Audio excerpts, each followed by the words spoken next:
ஏன் ஜெபமாலை ஜெபிக்க வேண்டும்?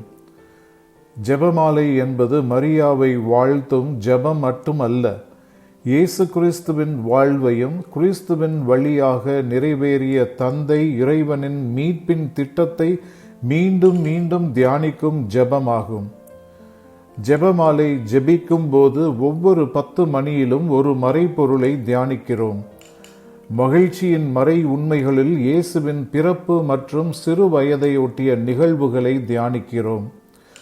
ஒளியின் மறை உண்மைகளில் இயேசுவின் பணி வாழ்வை தியானிக்கின்றோம். துயரின் மறை உண்மைகளில் மீட்பின் கொடையாகிய இயேசுவின் பாடுகளை தியானிக்கிறோம். மகிமையின் மறை உண்மைகளில் தந்தை இறைவனின் மீட்பு திட்டத்திற்கு ஒத்துழைத்த இயேசு, மரியா மற்றும் திரு அவையை இறைவன் மகிமைப்படுத்துவதை தியானிக்கிறோம். இவ்வாறு ஜெபமாலை முழுமன ஒன்றிப்போடு ஜெபிப்பதன் மூலம் இறைவனின் திருவுளத்திற்கு நம்மையே கையளிப்பவர்களாக வாழும் அழைப்பின் வழியாக இறைவனை நாம் மகிமைப்படுத்தவும், இறுதியில் இறைவன் நம்மை மகிமைப்படுத்தும் வாழ்வியல் அனுபவ கொண்டாட்டமாகவும் அமைகிறது.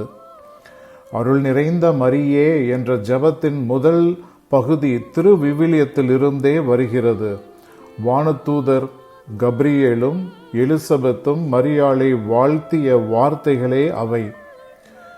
மரியாளை நாம் கடவுளாக வணங்குவதில்லை, மாறாக நமக்காக ஜெபிக்கும்படி அன்னையிடம் மன்றாடுகிறோம்.